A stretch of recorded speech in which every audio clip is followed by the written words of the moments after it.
Vale, estamos grabando. Bueno, pues vimos el otro día en representación de conocimiento. Sí, ahora precisamente me he acordado y lo he dado. Vimos las definiciones de un cálculo lógico y en particular empezamos con un cálculo particular que es el cálculo proposicional. Yo recuerdo esto. La proposición era una afirmación que involucra a una única entidad, no a una clase de entidades. Los símbolos válidos eran las letras proposicionales, que eran letras minúsculas, o cuando se nos acaben las letras, les añadimos números, más los símbolos and, or, not e implica. Y luego, una fórmula proposicional se tenía que construir necesariamente de una de estas maneras, o como una letra proposicional, o bien a partiendo de otras fórmulas anteriores, uniéndolas con la conectiva and, uniéndolas con la conectiva or, precediendo una fórmula con la conectiva not o uniéndolas con la conectiva implica. Y esta era la única manera de construir fórmulas proposicionales. No existe ninguna otra fórmula proposicional que se pueda construir de otra manera que no sea esta. Ahora, de entre todas esas fórmulas proposicionales, estas de aquí las tomamos como axiomas, donde A, B y A son cualesquiera fórmulas válidas. Es decir, que más que axiomas, a esto en realidad se le llama esquemas axiomáticos.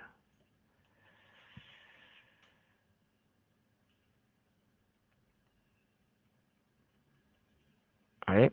Si yo dijera, por ejemplo, A implica B implica A así en minúsculas, indicando estos son letras proposicionales, esa letra proposicional A podría ser una proposición del tipo hoy hace buen tiempo, B podría ser algo como mañana lloverá, etcétera, ¿vale? Lo que queráis. Sin embargo, al poner letras mayúsculas, lo que quiero decir es que cualquier fórmula válida que se ponga aquí, ¿vale? Vale como axioma. Es decir, yo ahora cojo, esto de aquí es una fórmula válida, ¿vale? Entonces yo ahora si escribiese A implica, B implica A, implica, paréntesis, C, por ejemplo, implica, A implica, P implica A, cierro, esto es una instancia del axioma 1, ¿vale? Por tanto, debe ser considerado como axioma. ¿Por qué? Porque he cogido todo esto, lo he llamado A esto le he llamado B mayúscula, y a esto era A. ¿Vale? O sea, he sustituido A, B por fórmulas proposicionales, válidas cualesquiera. O sea, que si yo pongo en lugar de A, B y C fórmulas proposicionales, lo que me sale también debe ser considerado como un axioma. Es decir, que en realidad los axiomas son infinitos, estrictamente, todos los que queráis poner construidos a partir de esto. Pensad un poco y veréis que tienen sentido, ¿vale? A implica B, tiene sentido como axiomas, en el sentido de que esto lo vamos a admitir como válido, y a partir de aquí se van a deducir todas las otras proposiciones del cálculo. A implica, B implica A, es decir, cualquier proposición implica que cualquier cosa la implica a ella. Pero eso no parece cierto, o parece raro. ¿Cómo que cualquier cosa la implica? Por ejemplo, en el caso de antes, no sé, a ver que encuentre algún ejemplo suficientemente absurdo. Sí, vale. Hoy está lloviendo. Para A.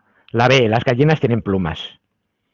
Hoy está lloviendo implica que las gallinas tienen plumas, implica que hoy está lloviendo. Ahí falla algo, ¿no? Desde el punto de vista semántico, pero desde el punto de vista lógico es perfectamente correcto, porque tú has empezado diciendo A. Si das A por válido, entonces admites que cualquier cosa lo implica. No como implicación lógica en el sentido de que sea una consecuencia lógica. Lo implica, no lo penséis como consecuencia lógica, ¿eh? Es meramente un símbolo. Aquí A implica B, implica que A implica B implica C, implica A implica C. Esto también, si lo pensáis un poco, es raro, pero también tiene su sentido. Que A implique B significa que si A implica B implica C, entonces a partir de aquí, y si hemos sentado B, deberíamos admitir que A implica C. Pero ya digo, no como implicación lógica, sino simplemente como símbolo. Estas parecen un poquito más fáciles de entender, ¿vale? A implica que B implica A y B.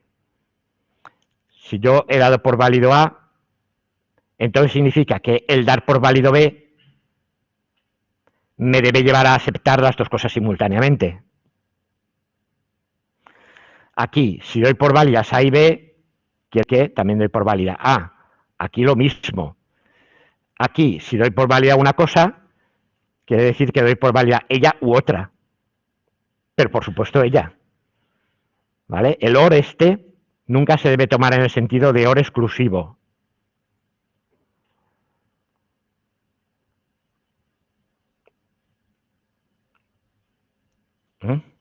Lo mismo aquí. Y luego estas otras que son ya pues un poco más raras y difíciles de ver. Esta de aquí en particular, si la pensáis un poquito, es lo que en la lógica clásica de toda la vida se ha llamado principio de contradicción.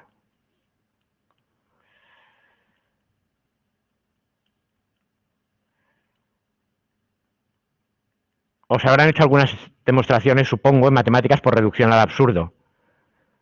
Pues esto viene a ser eso, ¿vale? A implica B significa que si A implica no B, entonces no A. ¿Por qué? Porque de ser cierto esto, tendríamos simultáneamente A y no A, llegando a contradicción, ¿vale? Y luego que esto de aquí, no A implica A. La doble negación, no algo implica que algo se da.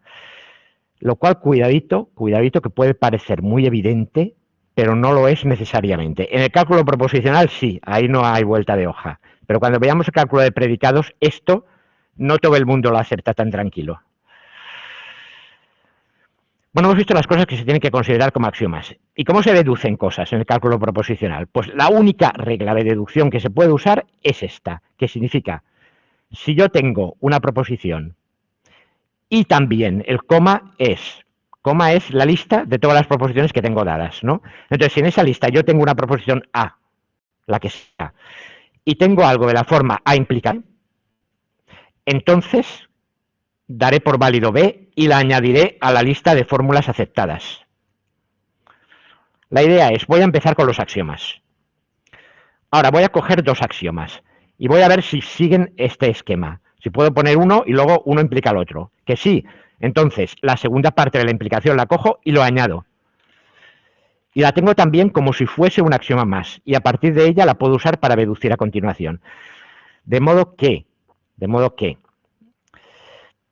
esto se lee, B es consecuencia inmediata de A y de A implica B.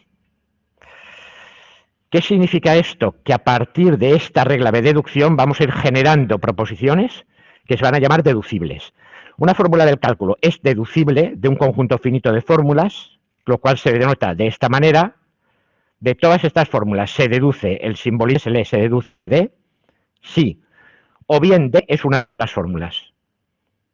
Claro, si D ya estaba en la lista de fórmulas aceptadas, entonces evidentemente la acepto también como parte del mismo, o sea que es deducible, pero esto es una trivialidad. O bien D es consecuencia inmediata de dos fórmulas aquí,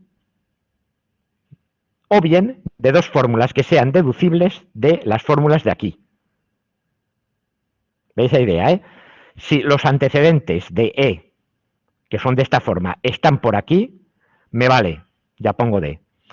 Que no están, tengo que buscar, jugar con todas estas proposiciones, combinarlas apropiadamente con la regla de deducción para sacar más proposiciones que iré añadiendo. Si entre esas que estoy añadiendo termino por encontrar dos que son de esta forma, teniendo aquí la D, entonces puedo añadir D. En forma gráfica, una proposición A1, A2, A3, A4. Yo ahora cojo y aplico el principio de deducción y de estas me sale, por ejemplo, B1. ¿Vale? Ahora de estas otras, imaginemos que me sale B2. Ninguna de esas es la D que yo quiero. Pero imaginemos que ahora, por ejemplo, puedo jugar con B1 o con B2. Y de ahí me sale D. Entonces D es deducible de estas. Pero también podría darse el caso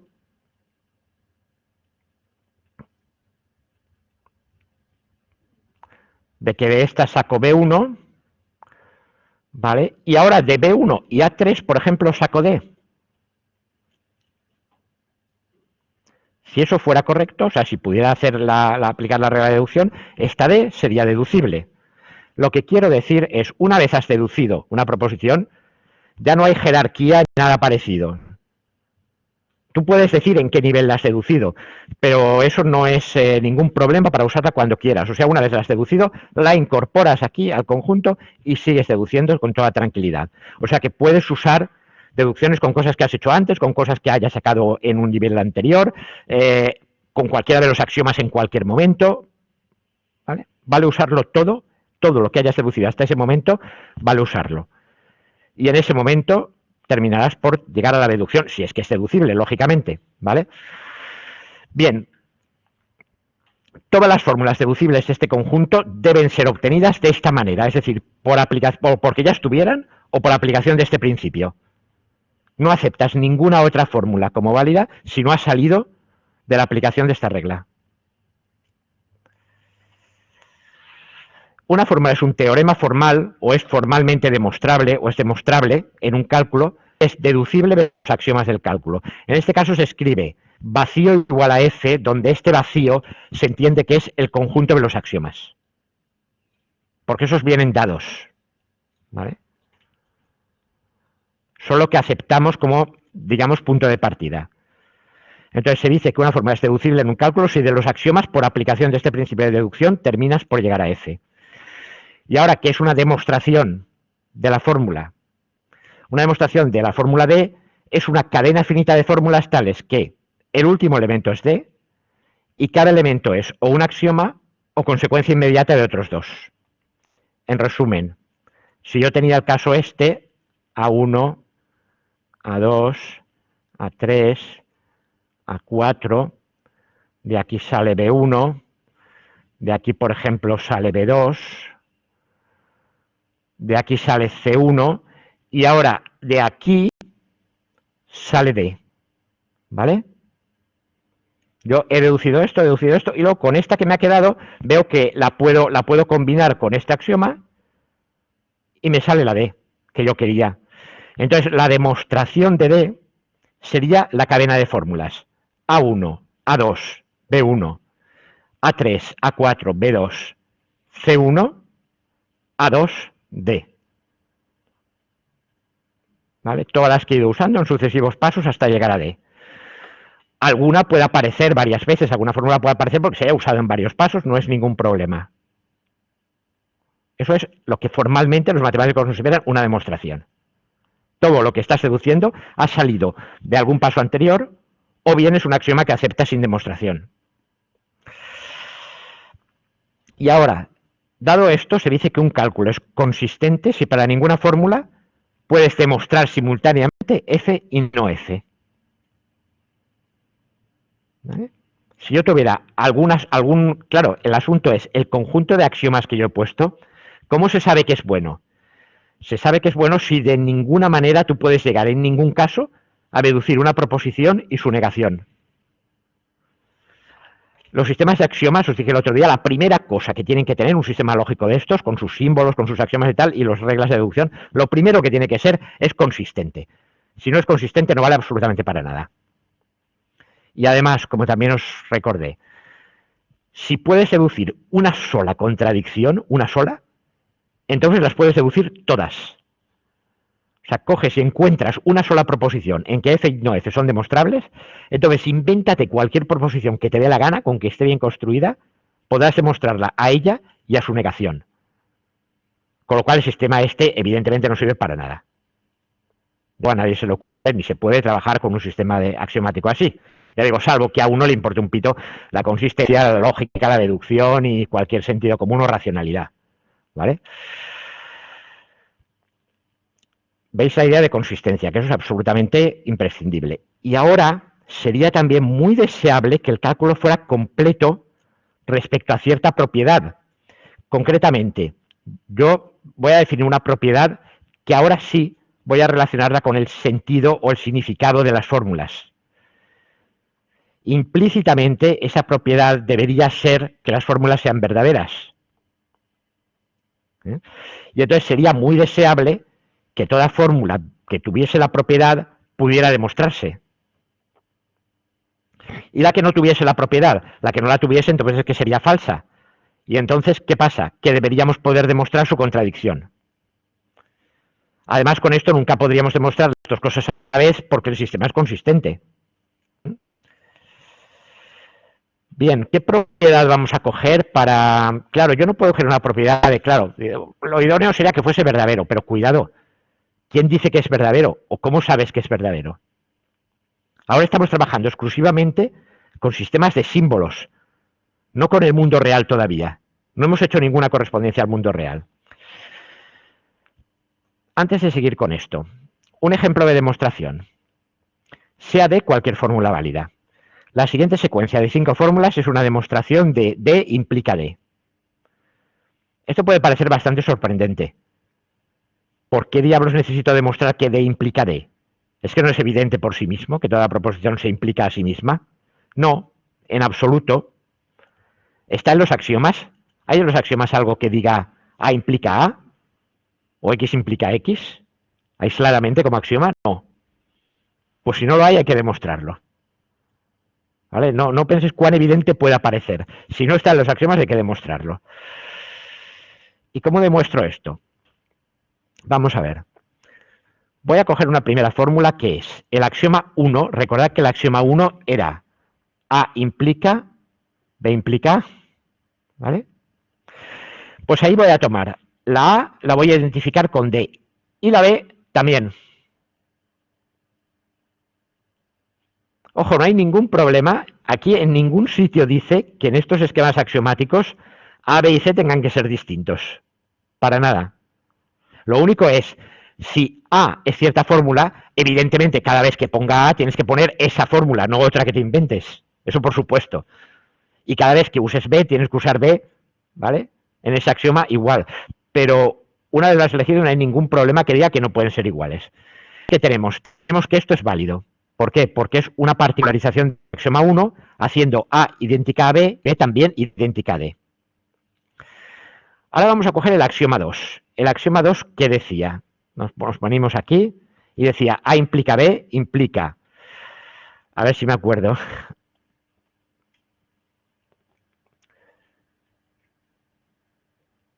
A implica B, implica... A implica B, implica C.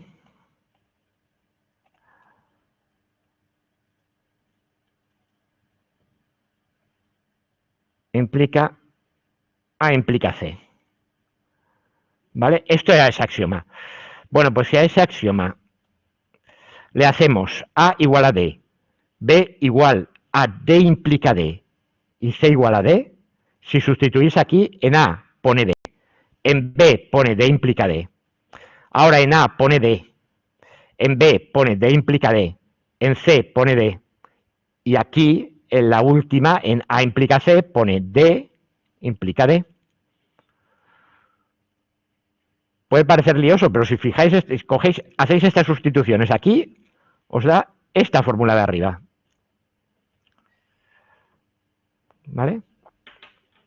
Bueno, pues ya tenemos dos fórmulas que han salido de los axiomas. ¿Y ahora qué nos fijamos? Ahora nos fijamos en que esto y esto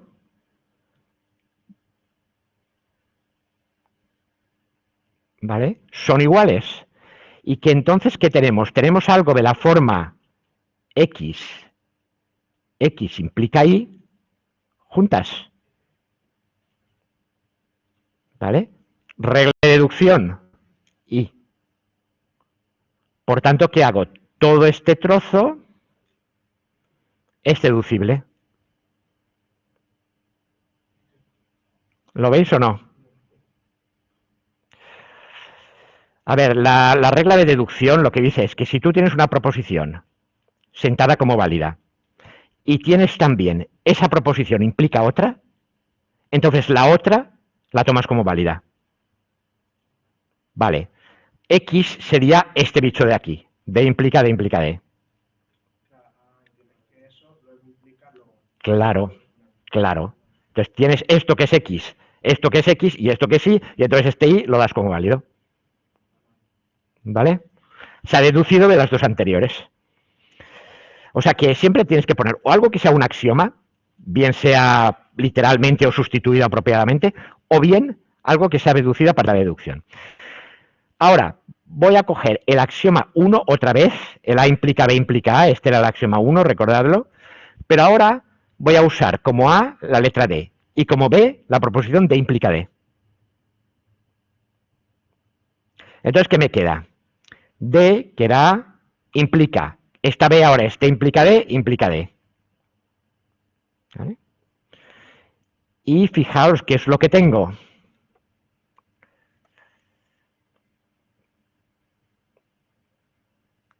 ¿A qué os suena esto? Las cosas marcadas en verde son ahora iguales. Y tengo una proposición y una proposición implica otra. Uf, nuevamente regla de deducción. Por tanto, cojo esto de aquí y lo puedo deducir. ¿Vale? Ahora esto sería X implica Y y por tanto esto sería la Y. No, vamos a ver. No, tú puedes aplicar lo que quieras con lo que quieras, ¿vale? No hay un orden aquí. Aplicas, deduces y lo incorporas al conjunto. Y a partir de ahí, coge las que te apetezca del conjunto, siempre buscando que tengas una de ellas que sea una proposición y la otra que sea una proposición implica otra cosa. Siempre que tengas en conjunto, en alguna parte del conjunto, dos proposiciones de esa clase, ¡pum!, las cazas y las reduces. Y te da esta. Vale, ya está, ya hemos terminado. Hemos demostrado que da igual a D. A través de esta cadena de fórmulas, F1, F2, F3, F4 y F5. Y eso es la demostración de D igual a D implica D. ¿Vale?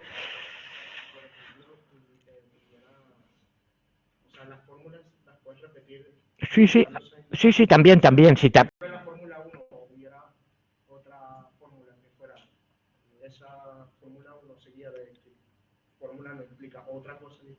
Sí.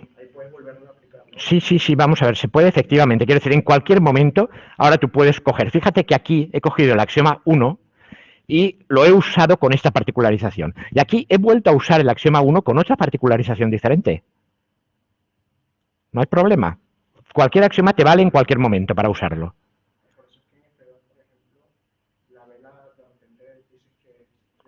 No es que cojo este axioma de aquí y me conviene hacer en él estas particularizaciones. Claro. Siempre que sean proposiciones válidas. Eso era lo que quería decir. Cuando hemos ido a la lista de axiomas aquí, ¿vale? A, B, C, tal, pueden ser cualesquiera proposiciones válidas que te apetezca.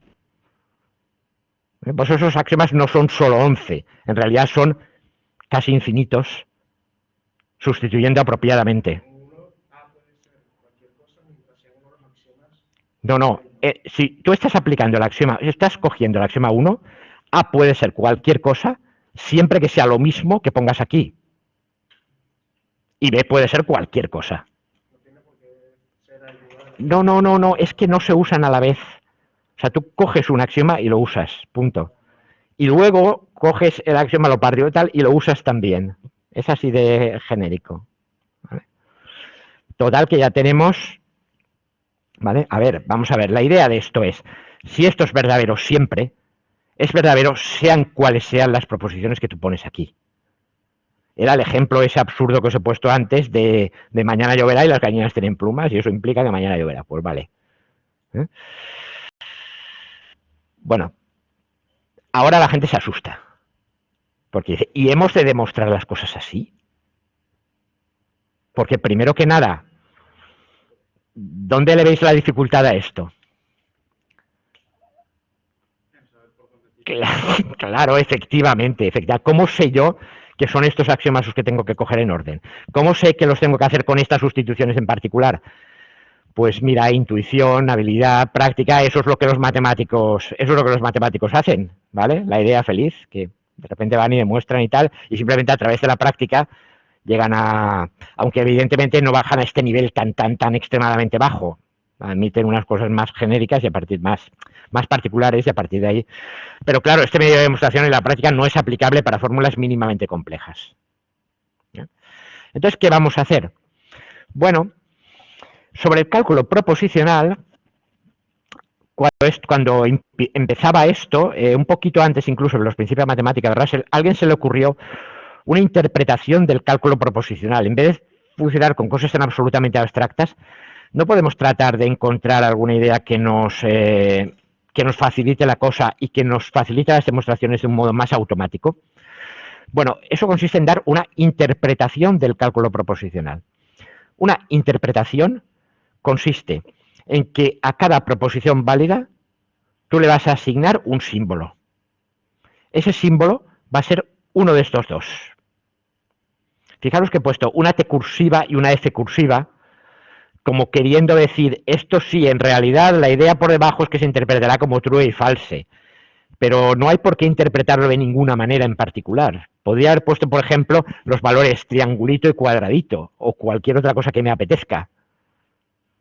La idea es que voy a asignar uno de esos dos valores a cada proposición. ¿Y cómo lo voy a hacer? Según unas reglas. Cada letra proposicional, que era la proposición atómica, la letra minúscula, yo le puedo asignar o el valor t o el valor f, como quiera.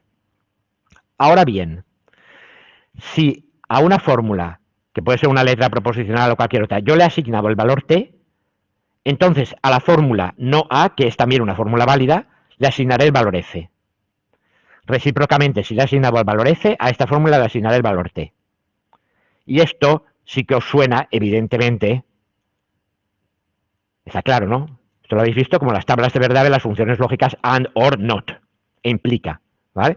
Entonces, si yo tengo dos fórmulas A y B, estas fórmulas, ya digo, pueden ser fórmulas proposicionales, letras proposicionales atómicas. Por ejemplo, hoy está lloviendo y yo le puedo asignar T o F, ¿vale? O bien pueden ser fórmulas más complejas que me han salido de deducir cosas.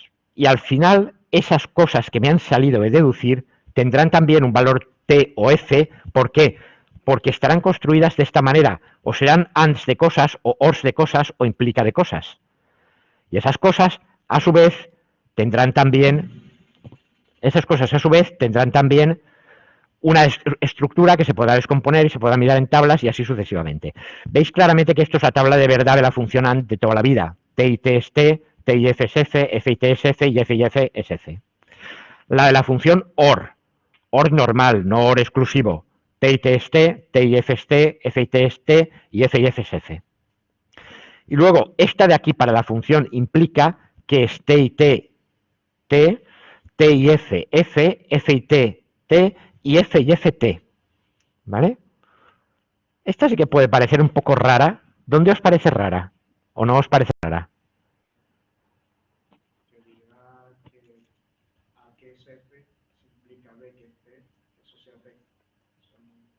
Esto es raro, ¿verdad? Ah, la de arriba. A ver, si A es cierta y B es cierta, ¿vale? Es cierto que A implica B. Si A es cierta y B es falsa, ¿vale? Que A implica B sería falso. Si A es falsa y B es true, esto, sí, esto parece raro también, efectivamente. ¿Vale? Yo tengo una proposición falsa, ¿de acuerdo? Y tengo una proposición verdadera. A implica B sería verdadera, porque el resultado de eso, que es B, es verdadero. No, no, a ver, para ser estrictos, la tabla de verdad de A implica B es la misma que la de esto, de no A y B, ¿vale? Y está hecho así con toda idea para permitir la deducción y para permitir las propiedades que ahora os voy a comentar de la interpretación. O sea que esto, aunque suene raro desde el punto de vista material, desde un punto de vista formal está pensado para que funcione. Igual que el F y FT, ¿vale? O sea, si dos proposiciones son falsas, entonces su implicación es verdadera. Bueno, Una fórmula del cálculo en que intervienen varias letras proposicionales se llama tautología, y esto creo que sí que lo visteis en primero, si se asigna el valor t para cualquiera de las 2 a la n posibles asignaciones de tf a cada una de las a sub i. ¿Veis claro que son 2 a la n? Si yo tengo, por ejemplo, una fórmula que sea a, i, b o c, ¿vale? Aquí a puedo asignarle t o f, a b puedo asignarle t o f, y a c puedo asignarle t o f. Si tengo 3 variables, evidentemente tengo 2 a la 3 posibilidades de asignación. Y si tengo 4, pues 2 a la 4, etcétera. Bien, entonces yo me construiría las tablas para todo eso. Imaginemos que me construyo las tablas de esto, y en la última columna, la que me da el tf de toda la proposición, me salen todo t's, independientemente de las entradas. Eso se llama una tautología, ¿vale? O sea, una tautología es algo que tiene asignación de true independientemente de los valores que tengan las proposiciones constituyentes.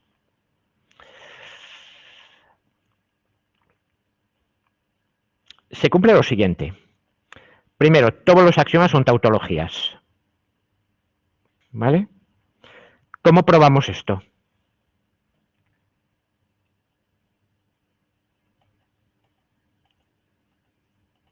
Nada, me tengo que ir a los axiomas. Y entonces decir, por ejemplo, para el primer axioma, A y B. Posibilidades de combinación. True, true, true, false, false, true, false, false. Ahora me voy a B implica A, ¿vale? Vamos a ver, la tabla de B implica A, la tengo que mirar, ¿vale? Y sería al revés. True, true sería true, false, true también sería true.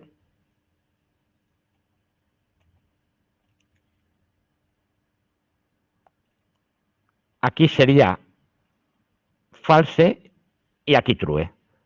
Fijaros que estoy mirando, pero ojo, como B implica, como si esta fuera la primera columna y esta la segunda, de la tabla de implica. Y ahora la tabla de aquí. Un momentito. La segunda sería, vamos a ver, false true. False true. Me voy aquí. False true es true. Que tienes que mirar, o sea, las columnas, la tabla de tal, tienes que mirarlas al revés. Porque lo que dices B implica A, no A implica B, ¿vale? Y ahora, aquí, voy a poner A implica, B implica A, ¿de acuerdo? ¿Esta cómo la voy a construir? La voy a construir con esta columna y esta columna. O sea, voy a hablar aquí. True, true, true. True, true, true. False, false, true. Y false, true también. ¿Vale? De modo que, ¿qué me queda? Que es true siempre. Por tanto, esto es una tautología. Probadlo, os dejo como ejercicio, que probéis esto, hagáis las tablas de verdad y todas las componentes y tal, para alguno de los otros axiomas. Por ejemplo, hay alguno muy sencillito, este de aquí, probado para alguno más complicado, como el 9, ¿vale? Recordad que tenéis que haceros la tabla A y B. Luego tenéis que poner, por ejemplo, la tabla de A implica B. Luego la tabla de no B. La de A implica no B. Luego la de esto y luego la de todo junto. ¿Vale? En varias columnas. La vais haciendo y al final la última columna que os quede para toda tiene que ser todo trues. Simplemente con esto, probando sistemáticamente cada axioma, se ve que todo axioma es una tautología. Es decir, todos tienen esta propiedad de que son verdaderos independientemente de la verdad o falsedad de los constituyentes. Y luego esto de aquí, si A y A implica B son tautologías, B lo es. ¿Por qué? Haceros la tabla de verdad de A, true, false, la de A implica B, ¿vale? E imaginad que tenemos dos trues. Que tenemos que tenerlos, ¿vale? Esto, y aquí. Ya está, vamos a ver. No, el único caso en el que ambos son true es este de aquí. Bueno, pues fijaros que entonces B también lo es. ¿Por qué no considero los otros casos? Porque estoy suponiendo que las dos constituyentes de la regla de deducción fuesen tautologías. Si las dos constituyentes de la regla de deducción fuesen tautologías, no puedo estar más que en este caso. ¿Vale? Y si estoy en este caso, entonces veo que B también tiene que ser T. ¿Vale? Conclusión de esto. Bueno, esto se puede comprobar. La primera, comprobar directamente las tablas de edad para cada axioma. Y luego, viendo la tabla de implica B, que es lo que acabo de hacer, se ve que efectivamente B también lo es. Claro, ¿qué significa eso? ¿Qué significa eso? Yo estoy deduciendo. Todos los axiomas serán tautologías. Ahora cojo dos y los junto por la regla de deducción. Lo que me sale también es una tautología. Ahora cojo eso y lo junto con cualquier otra cosa que había arriba, que también era una tautología. Lo que me sale es una tautología. Es decir, cuando en el proceso que he visto de ir deduciendo, que era esto que hacía aquí, la propiedad de ser una tautología se va heredando. Los axiomas lo eran y todo lo que deduzcas de ellos, según esta regla, que es la única posible, también lo es. Así que todo lo que deduzcas va siendo una tautología. ¿De acuerdo?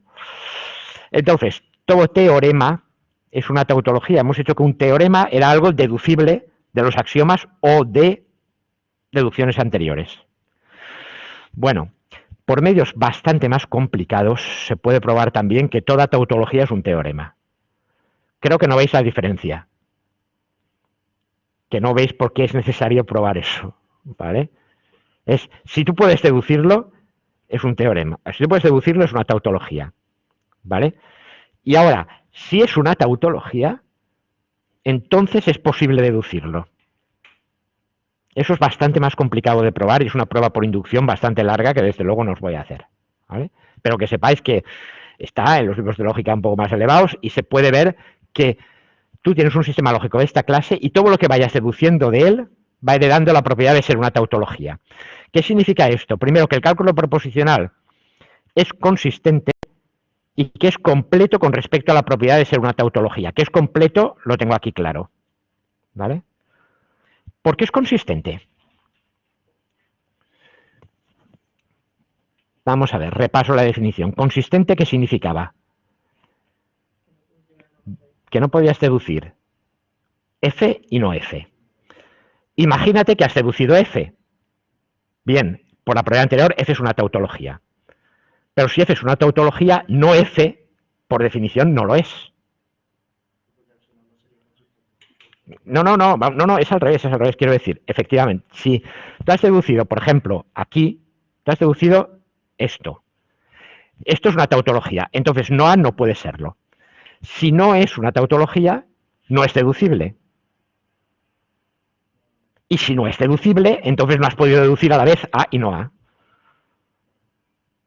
Con lo cual el sistema es consistente. ¿Vale? O sea que con esto, con esta interpretación curiosa, se puede probar efectivamente que este sistema formal es completo y consistente. Completo respecto a esta propiedad y que además es consistente.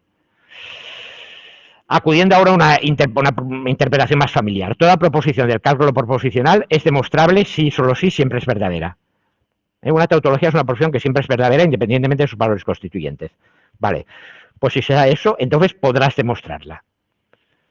Y si no se da, entonces no podrás demostrarla y además podrás demostrar su negación.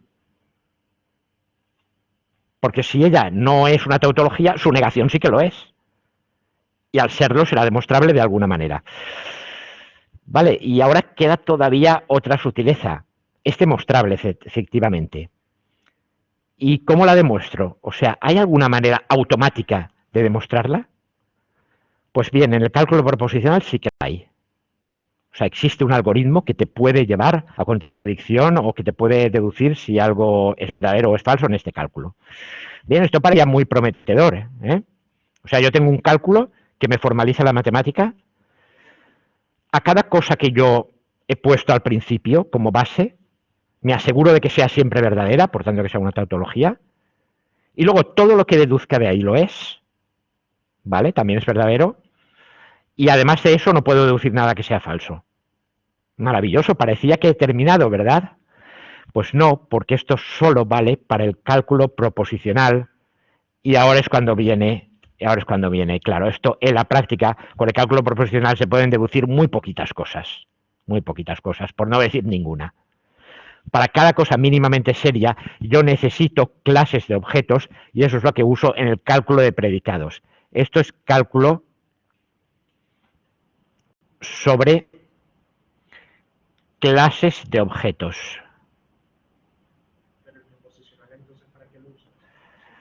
No, es que hace falta para formalizar lo que viene detrás. Es necesario ahora vamos a extenderlo al cálculo de predicados. Es que si no os hubiera explicado el cálculo proposicional no entenderíais nada de esto. ¿Vale? A ver, es posible, a ver, hasta cierto punto, el razonar exclusivamente con proposiciones atómicas es posible, y ahora os explicaré luego por qué. O sea que no es tan absurdo en ese sentido. A ver, ¿qué significa esto de las clases de objetos? Primero, el cálculo de predicados trata de representar enunciados lingüísticos o proposiciones que expresan propiedades de varios individuos, de una clase de individuos, y que se cumplen según el valor particular que tome cada individuo. Por ejemplo, X es un alumno de doctorado, donde X va a ser un hueco, digamos, una variable que yo voy a poner a distintas personas. Entonces, para cada una de esas personas, obtendré una fórmula del cálculo proposicional. Es decir, esto es un predicado. Cuando lo particularizo, Pedro es un alumno de doctorado, Juan es un alumno de doctorado, lo que obtengo son fórmulas del cálculo proposicional. Se refieren a verdades acerca de un único objeto. ¿Vale? Y cada una de ellas será verdadera o será falsa dependiendo del objeto que has puesto. ¿Vale? Entonces, un predicado también me está definiendo una clase de objetos, o si lo preferís, definiendo un conjunto. Cuando yo doy un predicado, de alguna manera estoy definiendo la clase de objetos o un grupo de objetos que cumplen el predicado. Y eso los puede agrupar en un conjunto. Por ejemplo, todo hombre es mortal. Cuando dice todo tal, ¿vale? Significa que cualquier valor de algo así como X es mortal, donde X puede ser cualquier persona que tú quieras poner. X es hermano de Y, también se pueden usar con dos variables, expresando una relación binaria, ¿vale? Entonces los conjuntos, o sea, los elementos de aquí no son individuos, son pares de individuos. Tú tienes que particularizar ambos elementos del par para que te salga una fórmula del cálculo proposicional. Por ejemplo, Pedro es hermano de María. Y eso es del cálculo proposicional, ¿vale? Pedro es hermano de X, eso es un predicado. X es hermano de Y, también es un predicado. ¿Vale? X es hermano de Y, expresa la clase de todas las personas del mundo que tienen algún hermano. Pedro es hermano de X, expresa la clase de las personas que son hermanos de Pedro. Pedro es hermano de María, no es ninguna clase, es una proposición concreta referida a dos individuos. ¿Vale? ¿Veis la diferencia entre el cálculo proposicional y el cálculo de predicados? Vamos a tratar solo con el cálculo de predicados de primer orden, en el cual los objetos y las proposiciones pertenecen a conjuntos diferentes.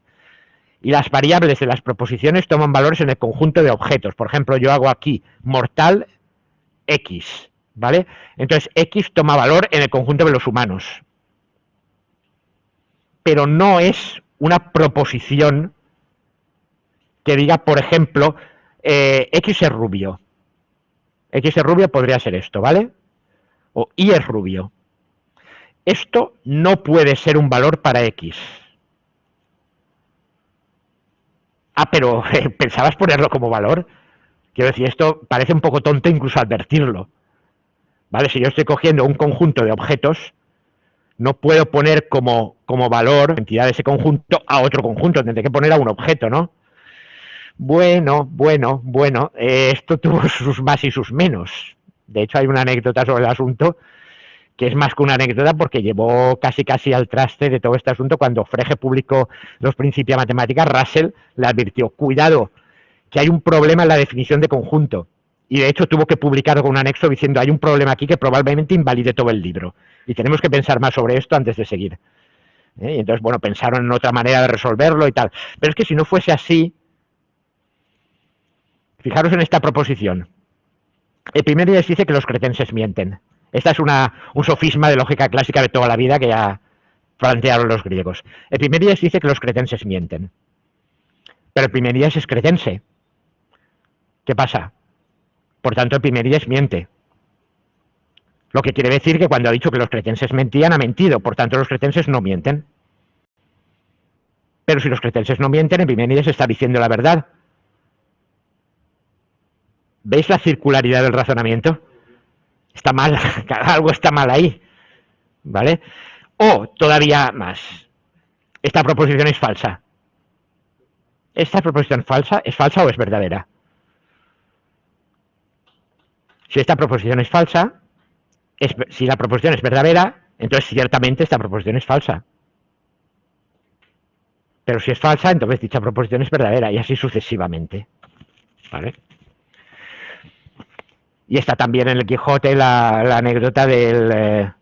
bueno, la historia que le explica, no me acuerdo qué personaje y tal, en que un rey había puesto en un puente en el camino a un centinela que preguntaba a todo el que quería pasar por el puente quién era y a qué había venido. Y tenía orden de ahorcar a los que hubiesen mentido, o a los que mintiesen, ¿vale? ¿Qué ocurre cuando un pobre hombre se acercó allí y dijo: soy Juan el labrador y vengo a que me ahorquen? ¿Qué hace el centinela? Pensadlo. ¿Vale? Que os veis la idea, ¿no? Si le ahorca, no debería haberle ahorcado porque ciertamente ha dicho la verdad, pero si no le ahorca, entonces ha mentido y no debería haberlo hecho, y así sucesivamente. Vale. Estas cosas de la autorreferencialidad, que parecen una tontería, ¿vale?, son un punto crucial de todos los sistemas lógicos. Y de hecho, este asunto de la autorreferencialidad estaba en el núcleo de la demostrabilidad, y no os puedo contar más porque la cosa se vuelve complicadísima, pero al final, hasta 1930, casi 22 años después, el teorema de Gödel no resolvió este asunto, y al resolverlo, curiosamente, tuvo como resultado la sorprendente propiedad de que el cálculo de predicados y su evolución a la teoría formal de números no son completos.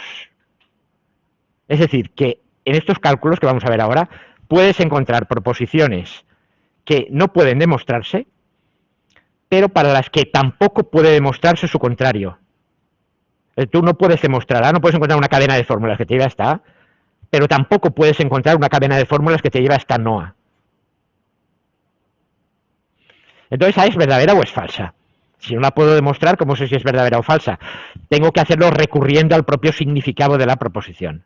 Entonces, ya digo, no voy a comentar esto porque se sale mucho del curso, pero a la hora de usar esto de verdad, ¿qué hacemos? Para el cálculo de predicados, vamos a aceptar, primero que nada, ¿cómo vamos a formalizar el cálculo de predicados? El cálculo con clases de objetos. ¿Vale? Vamos a aceptar una convención léxica por la cual podemos diferenciar las variables de las que no lo son. Sean los símbolos que comienzan por X, Y o Z, variables. Voy a admitir que toda variable será una cosa que comienza por X, por Y o por Z. Y cuando se me acabe, luego les voy poniendo números. X1, X2, Y1, y 67, lo que quiera. Primero, ¿cuáles son las fórmulas válidas del cálculo de predicados? Vuelvo aquí. Para construir un cálculo, ¿qué tenía que hacer? Para construir un cálculo, tenía que dar reglas sintácticas para describir qué es una fórmula válida. O sea, ¿quiénes son las fórmulas válidas? ¿Cuáles de estas fórmulas son axiomas y cómo deduzco cosas? Esas son las tres cosas que tengo que construir para un cálculo. Aquí yo tenía que... Esto era cómo se construyen fórmulas. Esto es qué fórmulas admito como axiomas. Y esto es cómo deduzco. ¿Vale? Bueno, pues vamos a hacer lo mismo con el cálculo de predicados. ¿Qué son fórmulas? Una fórmula es, primero, una letra proposicional es una fórmula válida, con lo cual el cálculo proposicional está subsumido. Es decir, la letra proposicional que significaba algo sin estructura, sin no divisible, eso también se considera una fórmula válida en este cálculo de predicados y vamos a poder trabajar con ello. Es decir, Pedro es mortal, es válido. Era una proposición y también es un predicado válido. Una expresión de la forma A de v sub 1, v sub n con n mayor que 1, siendo vi una variable o una constante que representa un objeto, es una fórmula válida. O sea, h, por ejemplo, V1, V2 es una fórmula válida, hermano V1 de V2, pero también esto es una fórmula, ¿vale? Y también esto,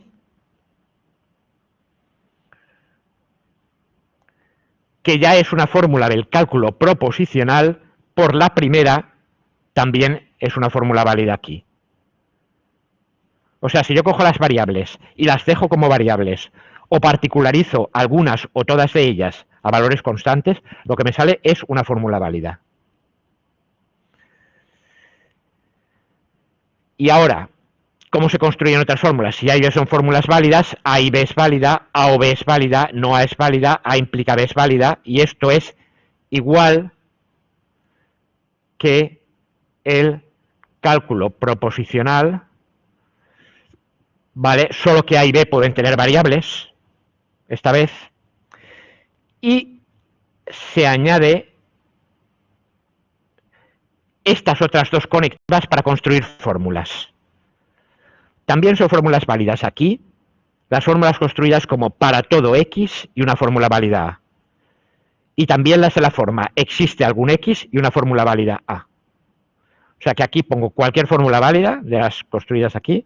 Si delante le pongo un cuantificador universal para todo o un cuantificador existencial, en el existe al menos uno. Por cierto, el cuantificador existencial lo vamos a entender en sentido general, de existe al menos uno. No existe uno y solo uno. Y ahora, no tienes otra forma de construir fórmulas predicativas más que estas, con conectivas lógicas o con cuantificadores. En las fórmulas de tipo 5 o de tipo 6 se dice que la variable X está bajo el alcance del correspondiente cuantificador universal o existencial, o bien que está ligada por ese cuantificador. Si una variable no está bajo el alcance de ningún cuantificador, se dice que está libre. Por ejemplo, m de x. X es mortal. La variable x ahí está libre. Sin embargo, si escribo esto,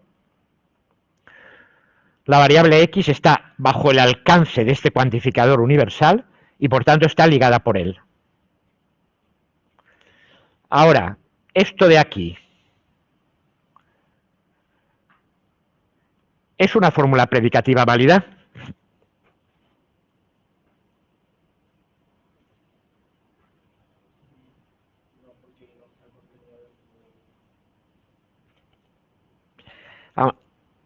¿M de x es válida? Sí, porque es de esta forma. Una expresión de la forma tal con una variable.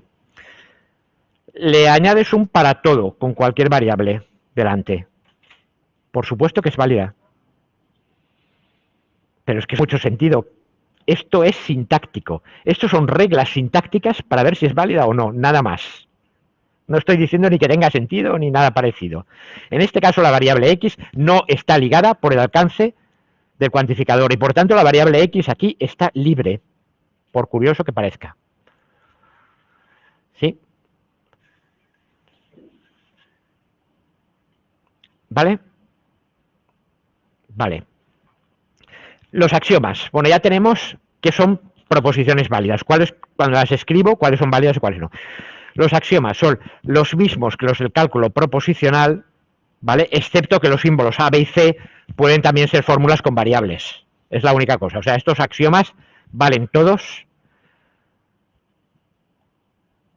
pero donde pongo A, B y C, puedo poner, por ejemplo, A de X o B de y Z o cualquier cosa similar. ¿Vale? Simplemente. Cualquier fórmula que sea o para todo X, A de X o lo que quiera. Cualquiera válida me vale ahí. Y eso sí, se van a añadir estos otros dos axiomas. Para todo X, A de X implica A de T y A de T implica existe un X tal que A de X. ¿Vale? Esto se llama el axioma de particularización, ¿vale? Y esto se llama el axioma de existencia. Axioma de particularización.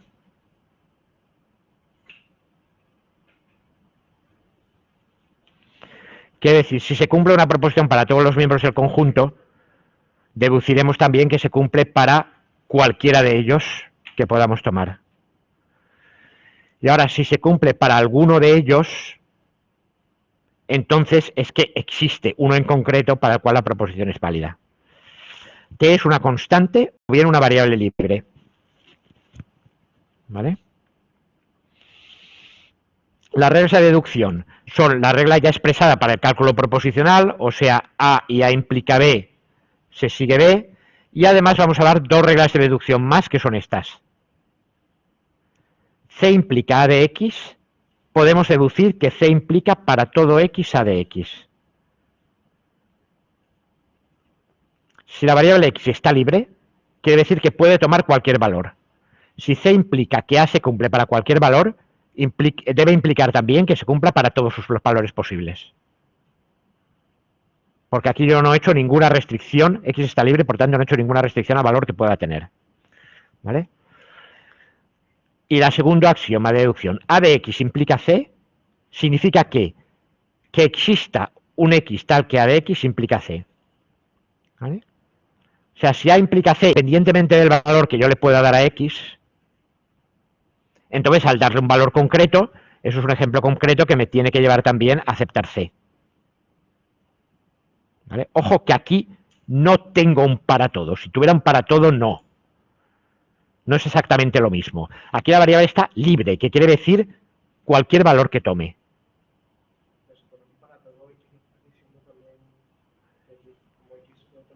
Sí, a ver, sí, si puede, efectivamente, si puedes un para todo, también sería cierto esto, pero no es la regla de deducción, ¿eh?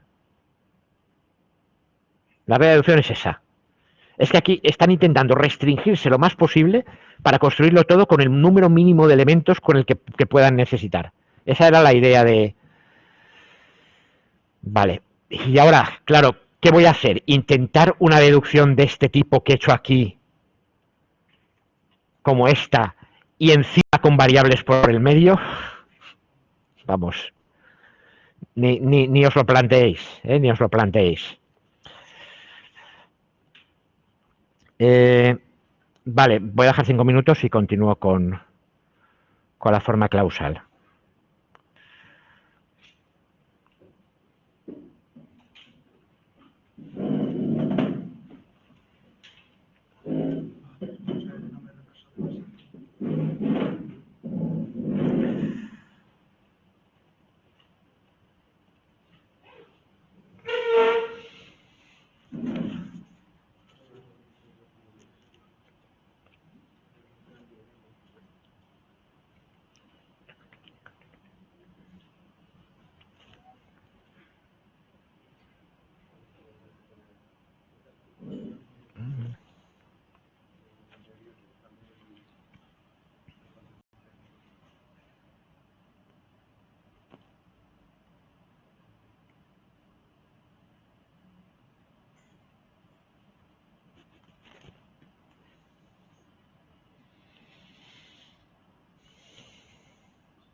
Posibilidad.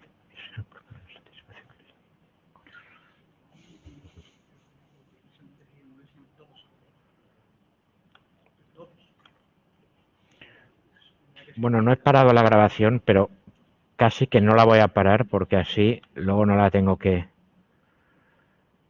editar.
Bueno, pues voy a continuar con esto y es, ¿cómo vamos a intentar deducir cosas? Primero, deducir cosas en el cálculo proposicional no es realmente muy necesario. ¿Por qué? Porque podemos recurrir a las tablas de verdad. Es decir, algo es deducible si es una tautología y es mucho más fácil en el cálculo proposicional comprobar si es una tautología haciendo las tablas de verdad, y además incluso se puede hacer automáticamente para cada una de las 2 a la n combinaciones de variables. Pues es fácil hacer un programa que vaya aplicando las tablas, haga el cálculo y al final llegue a ver si es una tautología o no.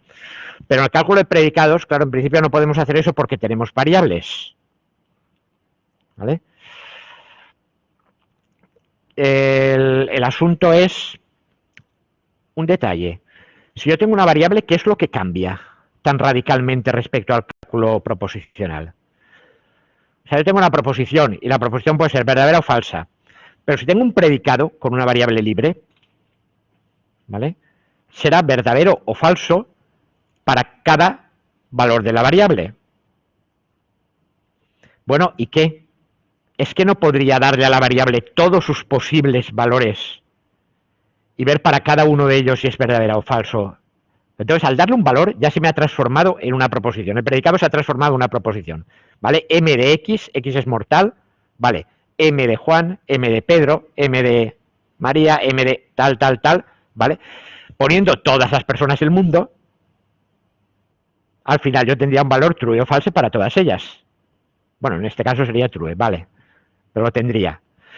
y podría aplicar el cálculo proposicional, pero eso veis que es gigantesco, intratable, y además tiene el problema de que puede ocurrir que tenga que trabajar con conjuntos estrictamente infinitos.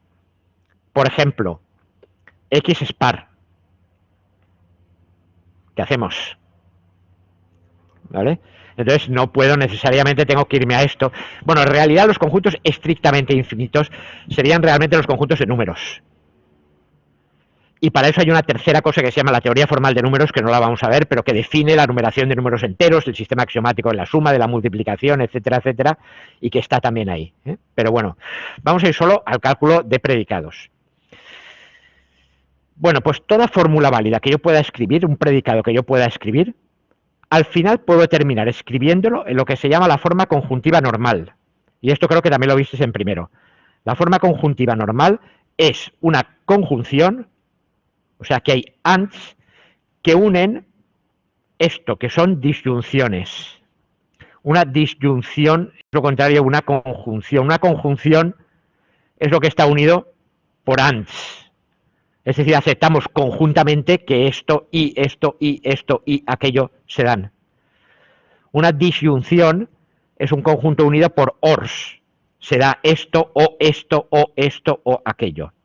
Bueno, pues la forma conjuntiva normal para cualquier proposición es expresarla como una conjunción de disyunciones, donde en la disyunción solo aparecen fórmulas elementales, es decir, sin ands, sin ors, ¿vale? Es decir, cada a sub i son fórmulas predicativas atómicas, o sea, sin and, ni or.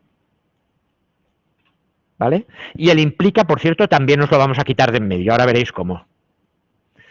O sea que al final aquí lo que aparecerán son letras proposicionales o fórmulas predicativas de la forma h de x, m de x, y cosas de ese estilo.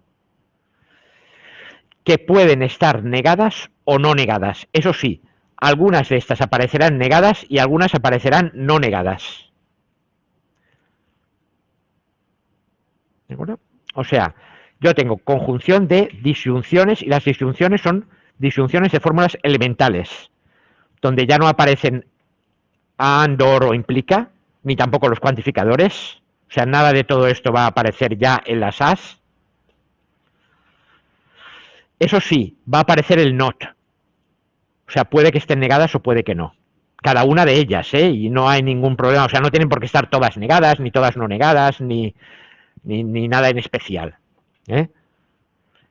Ni tampoco en ningún orden particular, porque ya sabéis que el or es conmutativo, por tanto, el or de cualquier cosa da igual en qué orden lo pongamos. Y el and también es conmutativo, que todos estos paréntesis podrían cambiar de orden como quisiéramos, sería la misma fórmula. Bien. Bueno, pues ahora esto lo vamos a escribir de esta manera. La primera cláusula la voy a escribir así. La segunda la voy a escribir así, la última la voy a escribir así. O sea, cada una de estas conjunciones la voy a escribir en una línea por separado. Y eso se llama una cláusula. A cada una de estas cosas la llamo cláusula. En la cláusula escribiré todo lo que no esté negado a este lado, no negado, y todo lo que esté negado a este lado sin el símbolo de negación. ¿Vale? Primero, cuando he hecho esto, cuando lo he llevado aquí, cojo todo lo que no esté negado y lo dejo a este lado. Perdón, a ver. Sí, al lado derecho se sitúan las fórmulas. Perdón. Al lado derecho se sitúan las fórmulas negadas y al lado izquierdo las no negadas. ¿Vale? De hecho, fijaos que aquí esta tiene la negación, esta tiene la negación, se van a quedar aquí, y ahora en la 1, 2, que no tenía negación, se pasa aquí. Y se las separa por comas. Aquí lo mismo, fijaros que aquí estas dos que no tenían negación pasan aquí, y estas otras que se supone que sí que están negadas, pues se quedan aquí. ¿Vale? ¿Cuántas se quedan a cada lado? Las que haya. Las que haya. Puede ser que en un lado las tengas todas y en el otro nada, ¿eh? O sea, uno de los dos lados podría estar vacío. O sea, uno de los lados podría estar vacío.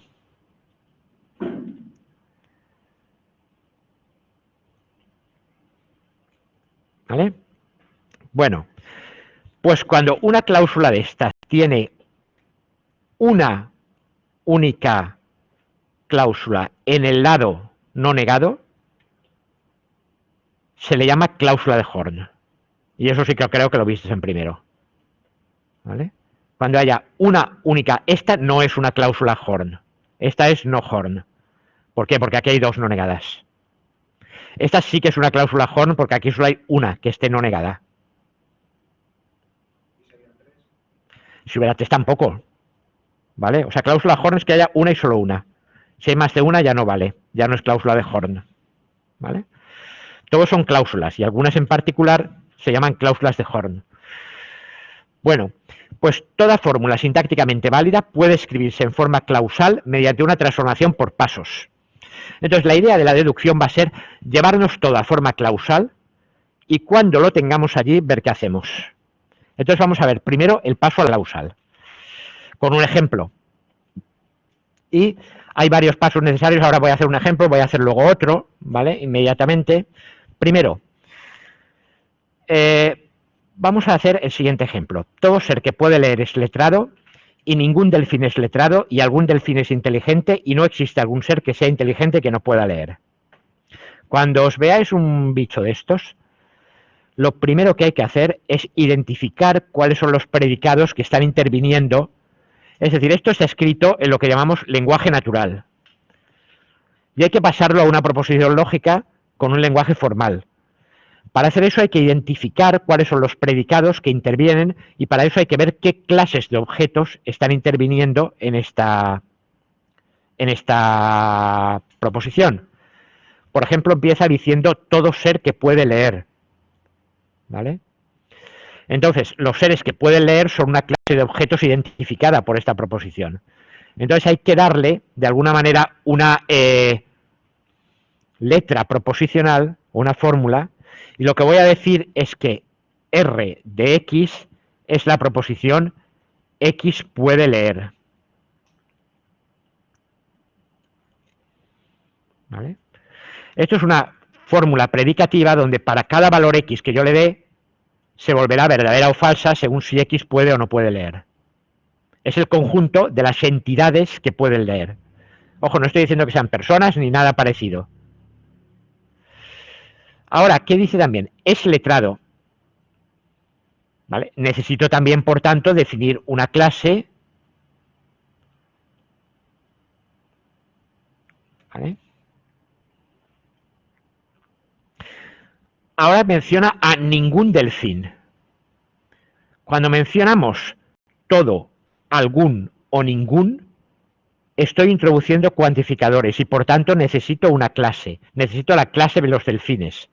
No puedo usar un delfín concreto porque aquí estamos hablando de ningún y también podríamos hablar de algún o de todo.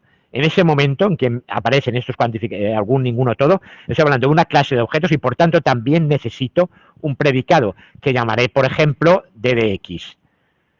X es un delfín. ¿Vale? Es letrado, bueno, esa ya la tengo. Algún delfín, esa ya la tengo. Es inteligente, ¿vale? Necesito otra clase. Y de X. X es inteligente, ¿vale? No existe algún ser que sea inteligente, esta ya la tengo, ser inteligente es I de X, que no pueda leer, ya tengo puede leer. Si tengo puede leer, no voy a definir otra que sea no puede leer. Porque si R de X es puede leer, entonces esto, claro, ¿vale? No voy a definir otra clase distinta para los que no pueden leer porque es la misma clase negada, ¿vale? Y de acuerdo con esto, pues parece que no nos hace falta nada más. Aunque bueno, ahora cuando lo escribamos, ¿cómo lo expresaríamos en fórmulas? Primero, todo ser que puede leer es letrado. Para todo X que puede leer, eso implica que es letrado. Esta es la primera. ¿Veis por qué? ¿Vale? R de X implica L de X. Pero esto lo tenemos que poner con un cuantificador delante, porque dice todo ser que. Entonces le pongo cuantificador universal para todo X. Y ahora dice y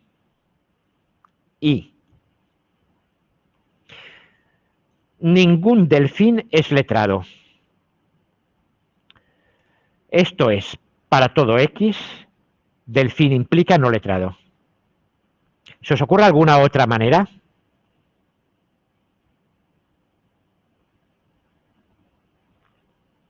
Sí existe otra manera. Hay otra manera, que sería no existe un X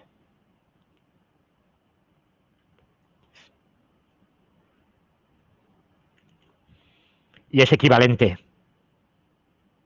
¿Veis que esto es equivalente a esto? Lo podéis poner como queráis. Y ya os adelanto que después de todas las transformaciones, al principio va a quedar la misma forma, al final va a quedar la misma forma clausal. Si está bien, ¿vale? Lo que pretendemos expresar y lo expresamos correctamente, al final nos va a llevar a la misma forma clausal, así que da igual. Para todo X, d de X implica no. O sea, para todo ser, si es un delfín, entonces no es letrado. O bien, no existe ninguno que sea simultáneamente delfín y letrado. Tercera proposición. Y algún delfín es inteligente. Exacto. Existe un X tal que es delfín y es inteligente. Y la última, no existe algún ser que sea inteligente y que no pueda leer. No existe algún ser que inteligente y no erre. Alternativamente también se podría haber puesto para todo X y de X implica no R. No, perdón, implica R. ¿Vale? Bueno, ¿queda claro cómo se transportaría esto aquí? ¿Vale? Bueno, ya tenemos todo esto expresado en fórmula. Ahora esto lo tenemos que pasar a la forma clausal y eso exige 8 pasos. Bueno, no, 10 en realidad. Vamos a ir con todos los pasos uno por uno. El primer paso consiste en eliminar los símbolos de implicación reemplazando el A implica B por no A o B. ¿Por qué puedo hacer esto? Porque recordad que la tabla de verdad de A implica B era la misma que la de no A o B. Así que cada vez que vea A implica B, lo reescribiré todo poniendo no A o B. A ver, ¿veis esta reescritura? El para todo se queda, porque yo no he tocado nada. Y ahora, R implica L. Eso lo tengo que sustituir por no R o L. Y ojo, no os equivoquéis, la que va negada es la que está delante del símbolo de implicación. La que está detrás del símbolo de implicación se queda como está. ¿Vale? Es esto por esto. R implica L, no R o L. Que no es lo mismo que no L o R, por supuesto, que estaría mal. ¿Vale? Siguiente. Para todo se queda. D implica no L. Eso es no D o no L. O sea, cojo la primera y la niego, sustituyo la implicación por un OR y la segunda la dejo como está. O sea, la regla es siempre. La primera la niegas, la implicación la sustituyes por un OR y la segunda la dejas como está. Aquí no hay ninguna implicación. Hay un AND, no hay ningún símbolo de implica. Por tanto, eso se copia como está. Ahí no se aplica esa regla. Tercera, lo mismo, no hay ninguna implicación. ¿Vale? O sea, la regla esta se aplica a las implicaciones que existan. Y luego no, se deja todo como está. Pues ya tenemos el primer paso, eliminar los símbolos de implicación. Segundo paso, reducir el alcance de los símbolos de negación reemplazando no A y B por no A o no B, no A o B por no A o no B, no para todo X por existe un X tal que no, y no existe un X por para todo X no. O sea, hay que coger el símbolo de negación y meterlo todo adentro que se pueda. Por cierto, ¿esto de aquí os suena de algo? Eso es que, eso se llama ¿qué? Las leyes de De Morgan.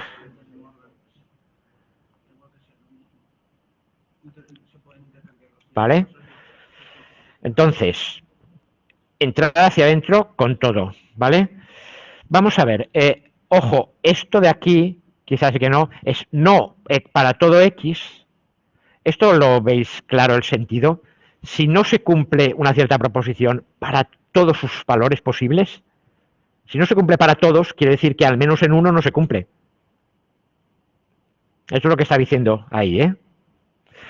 Y luego, que no existe alguno, ¿vale? Quiere decir que para cualquiera que pueda escoger la proposición no se cumple. Si no existe alguno, quiere decir no existe ninguno. O sea, para cualquiera que pueda escoger, la proposición será falsa. Bueno, pues tienes que introducir los símbolos de negación todo lo adentro que puedas. Vamos a ver. Aquí no puedo hacer nada más.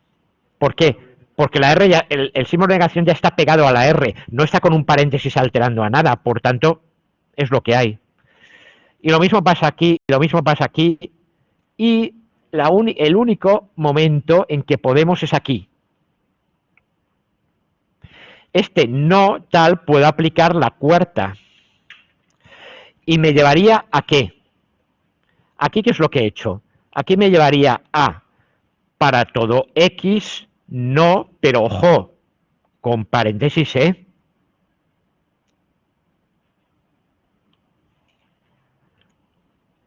Ojo con paréntesis. Que cuidado, que este no va a afectar a todo lo que hay dentro, no solo al primero. Fijaros que aquí A es todo lo que hay dentro del cuantificador, que puede ser muy largo. ¿Y ahora qué es lo que he hecho? ¿Qué es lo que he hecho aquí en este último paso? Aplicar la primera. O sea, he llegado hasta aquí y ahora aplico la primera. No tal, ¿por qué? Porque tengo que seguir. Quiero decir, como me queda un not, ¿vale? Y un and, puedo aplicar esto. Y puedo todavía meter el not todavía más adentro. Y entonces será no i o no r. ¿Queda clara la transformación esa? ¿Seguro? Vale. Tercer paso, eliminar las dobles negaciones. Cada vez que veas no algo, lo reemplazas por el algo. Y ahí el único sitio en donde esto ha sido aplicado es aquí, porque no había ninguna otra doble negación en la fórmula. Si la hubiere, se usa, ¿vale? Todas las veces que aparezca. Cuarto, esto es el punto que a veces la gente se lía. Estandarizar bueno, este y el siguiente. Estandarizar las variables dando nombre único a cada variable que aparezca bajo el alcance de un cuantificador. Para todo X se cumple esto. Y además, para todo X se cumple esto. Pero ojo, que este X y este X no son el mismo. Porque el alcance del cuantificador ya se ha cerrado. Claro, claro. Tú no puedes decir que sea el mismo X. Tampoco. Claro, cada uno es diferente porque está bajo el alcance de un cuantificador. Y cuando tienes un cuantificador, lo que tienes es lo que en análisis se llamaba, en análisis matemático, una variable muda, que recorres como el índice del sumatorio, que te recorre todo el sumatorio. Tú puedes poner sumatorio desde igual a 1 hasta n de x sub i, o sumatorio desde j igual a 1 hasta n de x sub j, es exactamente lo mismo. Nunca te puede quedar en dos cuantificadores la misma variable, esa es la regla, sí. Sí, pero entonces estarían bajo el alcance del mismo cuantificador o bajo el alcance de dos cuantificadores a la vez. Cuidado. No, sí, se puede dar el caso, sí. Pero aquí no se da. Ahora luego hacemos más ejercicios. Voy a pasarme otro día haciendo más ejercicios hasta el final y tal, ¿eh? Que esto es delicado. Entonces hay que... Vale, la primera la dejo como X. Pero la segunda, esta X la cambio ahí. ¿Vale? Sí, obviamente. Si cambias el nombre de la variable en el cuantificador, también tienes que cambiar, esa variable es, ¿vale? Todo lo que está afectado por el alcance de ese cuantificador. Entonces la cambias ahí. Esta de aquí, lo mismo, la cambias a Z. Y esta de aquí la cambias a U. Te vas inventando nombres para las variables, ¿vale? Y las vas poniendo sin más problemas. ¿Vale? Entonces, estandarizar las variables dando un nombre único a cada variable que aparezca bajo el alcance. Entonces, tenéis que tener bien claro dónde empieza y dónde acaba el cuantificador, ¿eh? Siguiente. Sustituir las variables bajo el alcance de un cuantificador existencial por constantes o funciones de Skolem. A ver, ahora nos vamos a quitar los cuantificadores existenciales. ¿Eso cómo lo hacemos? Existe al menos un tal, ¿vale? Pues a ese individuo que existe y cumple la proposición, le vamos a dar un nombre. Es decir, aquí, donde dices que existe un Z que cumple esto, pues a ese Z que existe lo voy a llamar FSK. Es típico ponerles SK por Skolem, pero le podéis poner como os dé la gana. De hecho, aquí podríamos haber puesto Flipper.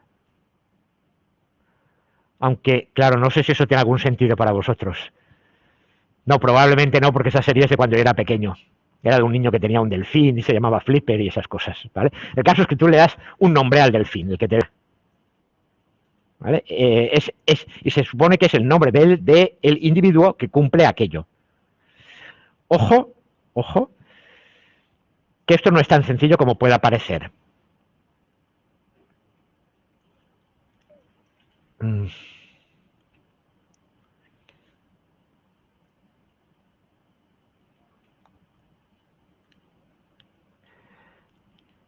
Supongamos que la proposición H de X es hermano de Y. ¿De acuerdo? ¿Qué es lo que dice esto? Ya, pero interpretado en palabras... Los X son personas. Tienen al menos un hermano, lo cual es falso, pero bueno, imaginemos una proposición lógica, ¿no? Toda persona tiene un hermano. Si yo existe un Y, de acuerdo a cómo os he explicado ahora, hago esto de aquí, ¿vale? Supongamos que este Y que existe lo llamo Pedro. ¿Está bien? ¿Qué significa esto que acabo de escribir? Que todas, claro, que todas, esto decía que toda persona tiene al menos un hermano. Y esto lo que dice es que además Pedro es hermano de todo el mundo, lo cual es falso. Entonces esto no vale una constante de Skolem.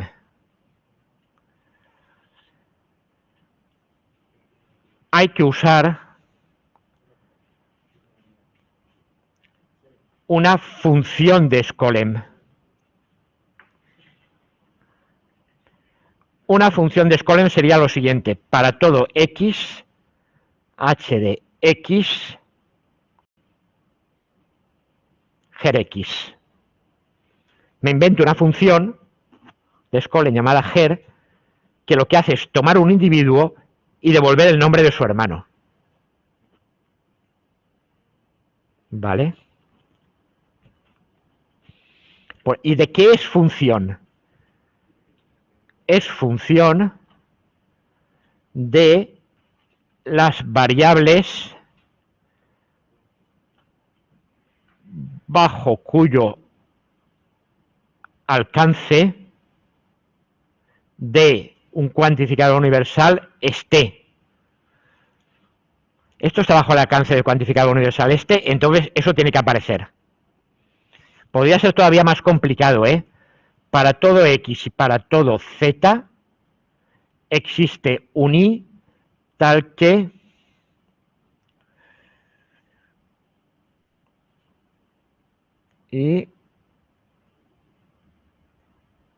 ¿vale? Entonces este Y debería reemplazarse por un, yo que sé, una función L de X y de Z. ¿Vale? Si quisiera reemplazar este cuantificador, lo quiero quitar y quiero reemplazar Y por una función, es una función de ¿qué? De X y de Z. ¿Por qué? Porque la Y está bajo el alcance de cuantificadores en X y en Z. No, el otro se queda igual, claro, porque no hay una variable, ahí no hay variable Y que reemplazar. ¿Vale?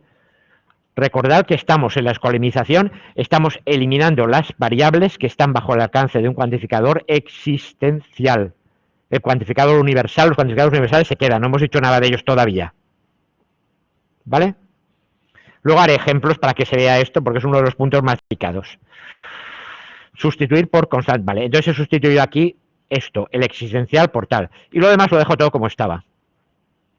Ahora, convertir a forma prenexa llevando al inicio los cuantificadores universales. Cojo todos los cuantificadores universales y me los pongo al principio. ¿Eso lo puedo hacer? Sí, claro que sí. Esta X va recorriendo todo su rango de variación. Y para cualquiera de su rango de variación se cumplirá esto. ¿Se cumplirá esto también? Sí, porque a esto le importa un pito el valor que tenga X en ese momento. Así que cuando vaya recorriendo su rango de variación le da exactamente igual y por tanto la puedo poner perfectamente todo seguido. ¿Vale? Esto lo que está haciendo de alguna manera es recorrer todas las posibles ternas de valores de X, Y U. X vale tanto y vale tanto y vale tanto. Ahora le cambio el valor a X y dejo el Y y el U. Le cambio el valor a X y tal. Ahora dejo el mismo valor para X y le cambio la Y y la U. O sea, recorres todas las posibles ternas.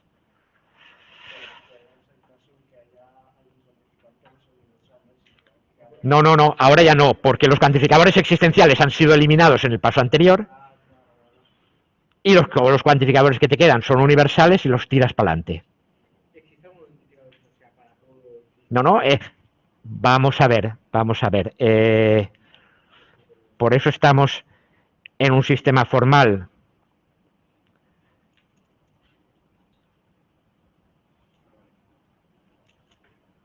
No existen más fórmulas predicativas válidas que las definidas así. ¿Vale? O sea, recordad que además excluyentes, es decir, cuando una cosa es tal, estamos siendo exhaustivos. Todo lo que tú puedas escribir lo tienes que clasificar como válido o no válido, etcétera. Ya, siguiente paso. Se cogen los cuantificadores universales y se quitan. ¿Qué? ¿Cómo que se quitan? ¿Así por las buenas, sin tal? No. Se quitan simplemente porque a partir de aquí vamos a admitir que todas las variables que han quedado están cuantificadas universalmente, es decir, en todo su rango de valor. Y por tanto ya no me hace falta escribirlo. O sea, no es que lo esté tirando y que diga que no es cierto, simplemente que ya no me hace falta escribirlo porque lo sé. Oye, las variables que no estén cuantificadas universalmente lo estaban existencialmente y ya no existen porque se han sustituido aquí arriba. Luego, todas las variables que te quedan necesariamente están cuantificadas universalmente. Por tanto, ya no me hace falta, quito los cuantificadores universales y los elimino. Y ahora es cuando convierto a forma conjuntiva normal, que es, ¿sí? Sí, está igual que antes. Esto y esto está igual que antes. Solamente que he quitado esto. ¿Perdón? Estas dos de aquí, cuidado. En este caso particular, es que ya tienes la forma conjuntiva normal. ¿Por qué? Porque tienes disyunción, disyunción, disyunción, o conjunción. No, aquí no. Cuidado. Disyunción, y aquí no sé qué, no sé qué, no sé qué. ¿Qué ocurre? Que aquí sí que puedes eliminar los paréntesis. Entonces tienes una, otra y la otra. ¿Vale? Cuidadito con la eliminación de paréntesis, que también lo hacéis muchas veces mal. O sea, tú puedes hacer A y B y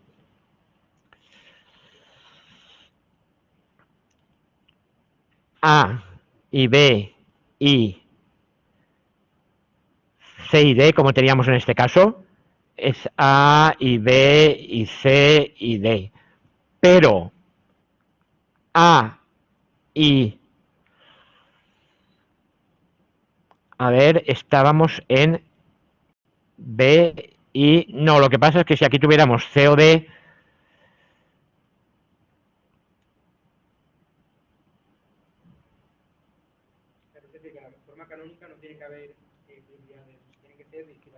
Sí. Entonces, esto sería... A ver, B y C o D es B y C o B y D, pero eso no me conviene porque no está en la forma conjuntiva normal. A ver, estoy pensando un caso en el que pudierais tener alguna duda.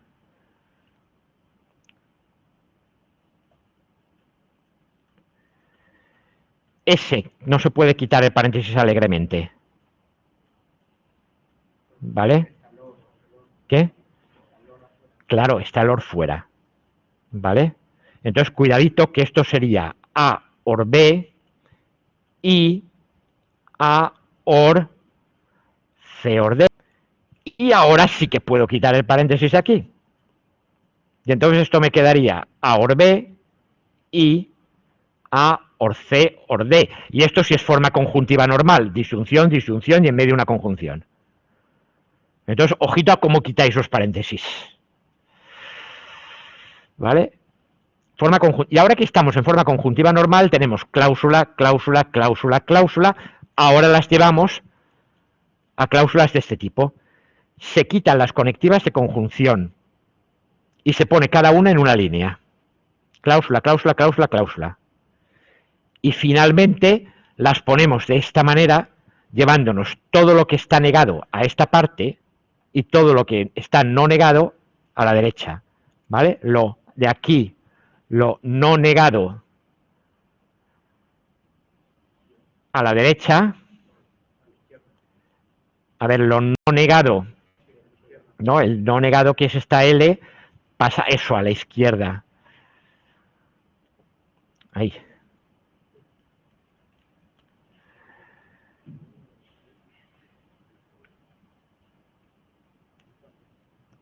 Lo no negado a la izquierda, ¿vale? Y lo negado a la derecha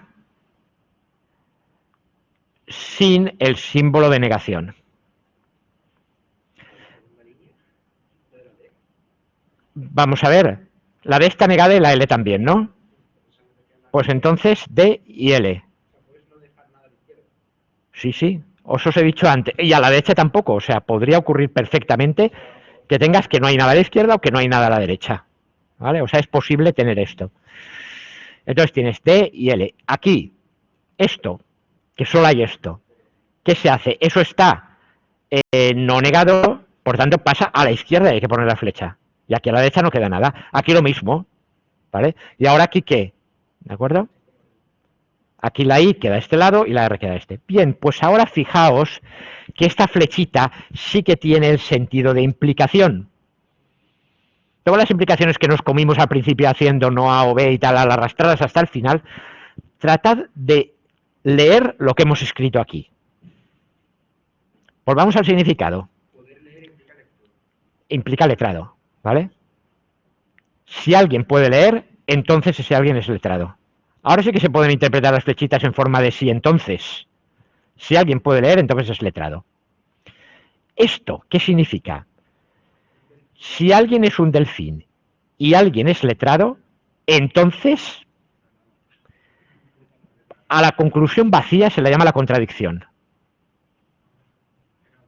No puede ser que, o sea, el tener a la vez que alguien sea delfín y sea letrado implica contradicción.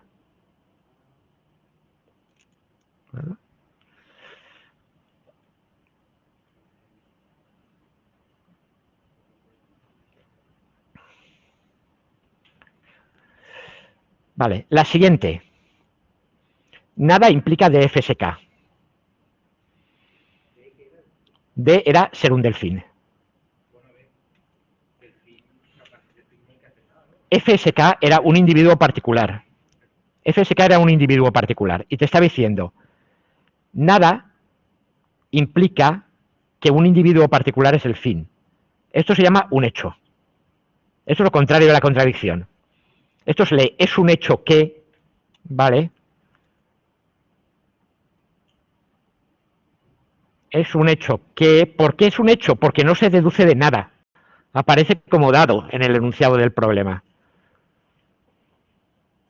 Del mismo modo, la siguiente deberíamos leerla como, cuidado, existe, un ser es inteligente, pero cuidado, cuidado, esto lo que nos dice es, este delfín este ser es un delfín y este mismo ser es inteligente.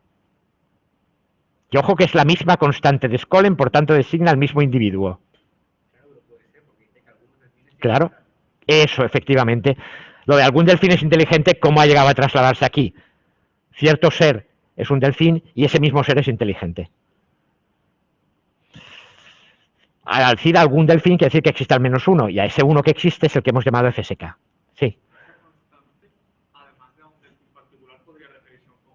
No, no.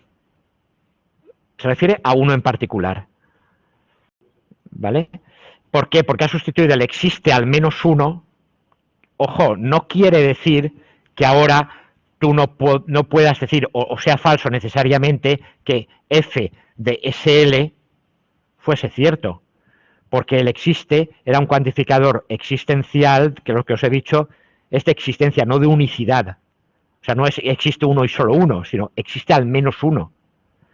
¿Vale? Entonces, como existe al menos uno, a uno que existe tú lo has llamado así. No quiere decir que no haya más, pero ya no son el mismo. Y por fin, esto de aquí, ¿vale? Inteligente, un ser es inteligente, implica que puede leer. O sea, si un ser es inteligente, entonces puede leer. Pues vale, ya lo hemos escrito en forma clausal. ¿Y ahora qué vamos a hacer con esto? Ahora, a partir de aquí, es cuando se van a poder hacer deducciones lógicas para verificar si algo es verdadero o falso. ¿Cómo? Primero, el algoritmo de unificación, que también lo visteis en primero cuando veíais Prolog. Y no sé si lo entendisteis, pero vale. Se dice que una fórmula unifica con otra mediante una sustitución si se cumple una de estas condiciones. A es un término y B es el mismo término. Con la sustitución, por ejemplo, para entendernos, esto lo que significa es A unifica con A, si son letras proposicionales, ¿vale? Pero también F de, por ejemplo, A de FSK unifica con A de FSK. Sí, sí, que las constantes, lo que viene a decir es que las constantes unifican. Tanto si son constantes atómicas como si son predicados instanciados a constantes. Recordad que cuando un predicado le daba valores constantes a cada tal, lo que me quedaba era una fórmula de cálculo proposicional, como si fuera una letra proposicional. Pues entonces también, que unifica consigo misma. Eso lo que viene a decir es, las letras proposicionales unifican consigo mismas, ¿vale? Si es un término y ve una variable no presente, entonces unifica con v igual a t. Esto es el caso de A de X unifica con A de FSK haciendo la sustitución de X por FSK.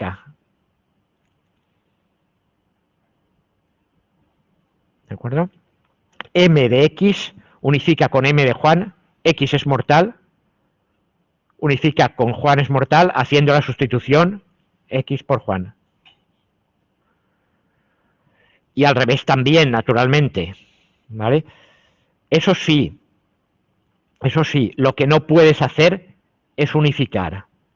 Cuidado, A de X lo podrías unificar con A también necesariamente, de H de I, donde I fuera una función de Skolem, pero no con H de X. Cuidado a esto, ¿eh? O sea, esto me da el hermano de I, ¿vale? Si el hermano de I cumple una cierta propiedad, entonces lo puedes unificar con esto, haciendo que X sea el hermano de Y. Pero no si la X está aquí interviniendo. O sea, no puedo unificar una variable con una función en la que intervenga la variable. ¿De acuerdo? Entrarías en circularidad. Entrarías en circularidad inmediatamente.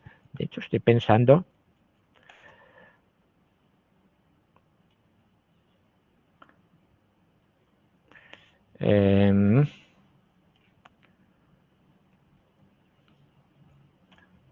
Ay, no, perdón. No, esto es...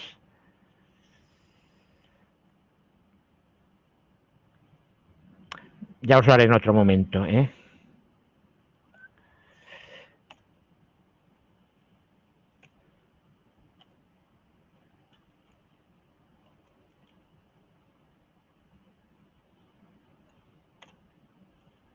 No, de hecho no me deja. Ya lo pensaré un poquito y os lo haré bien, ¿vale? Entonces, término con una variable no presente en el término. Variable con término no, esto es lo mismo pero al revés. Y ahora, si A es una variable y B es una variable, ojo, este es raro también. Unifica, no, si no son A no unifican. A no unifica con B, nunca. ¿Vale? Sí, con la sustitución X por Y. Esto puede parecer raro, pero lo que dices es que simplemente a la variable que cumple tal y que recorre todo su recorrido, aquí la estás llamando X y aquí la estás llamando Y, pero es la misma variable que está recorriendo todo el rango.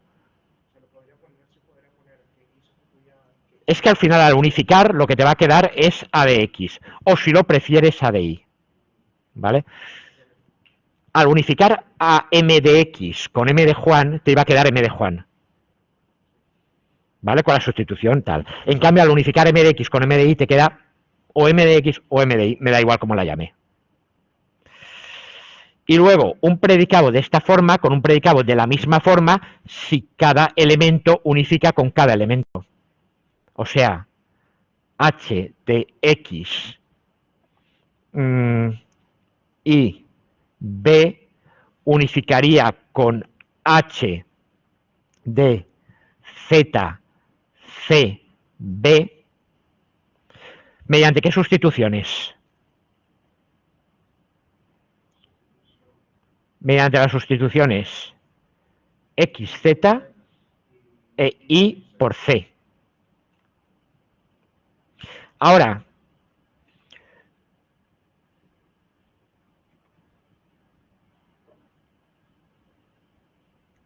¿unificaría esto? No, no, no, no. No de entrada, porque aquí hay dos constantes en el mismo lugar y no son iguales, por tanto no unifican. ¿Vale? H, el funtor unifica con H, pero el argumento, que es B, no unifica con C. No, eso es porque B y C son elementos individuos diferentes. Son proposiciones atómicas. Por tanto, individuos distintos. Entonces, simplemente no unifica B con C y, por tanto, estas dos proposiciones ya no unifican de ninguna manera. ¿Vale? Vamos a volver aquí.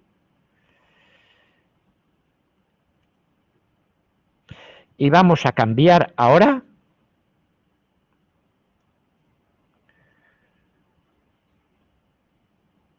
esto.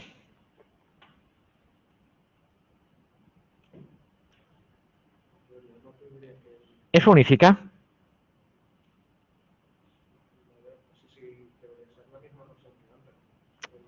Claro que unifica. ¿Por qué? Porque B con B va bien. I mayúscula con B, sí. Tomando la I, el valor B.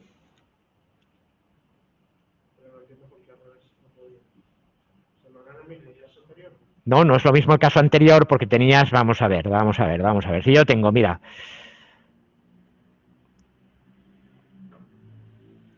¿eso unifica o no?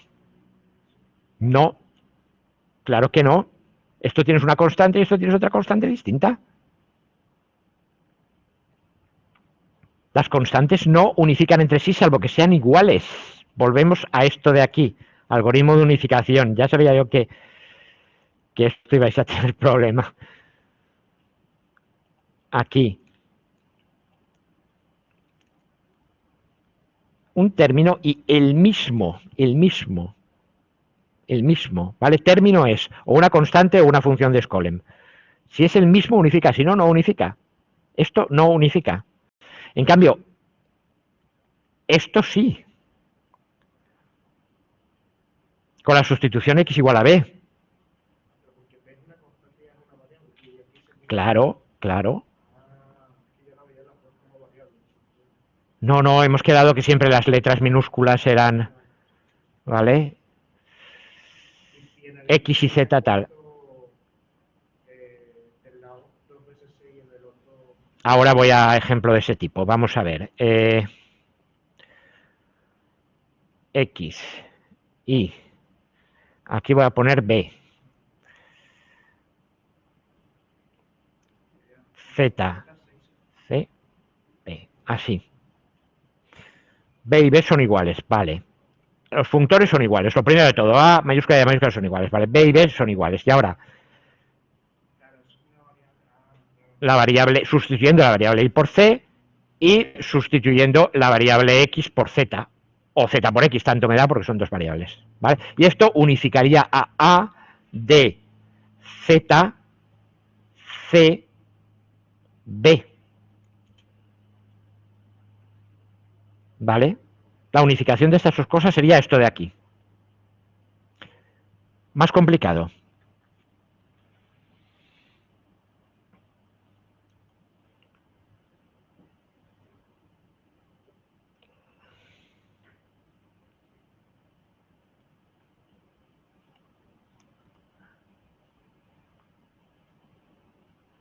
¿Esto unifica?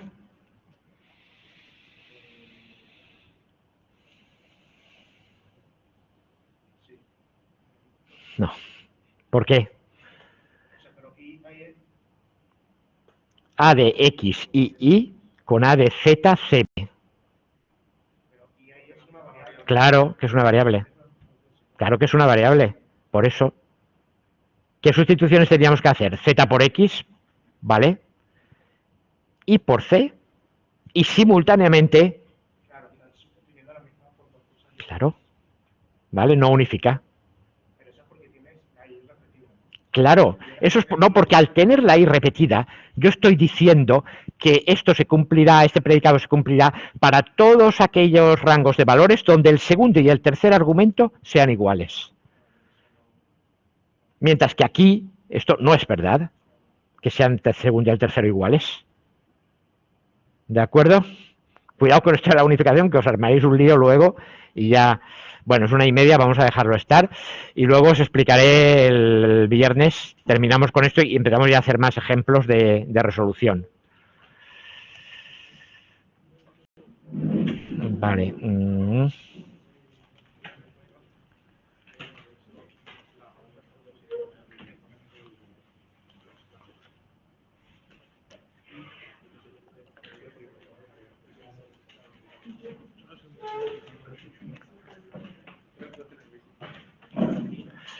Bueno, vale, voy a cerrar la grabación.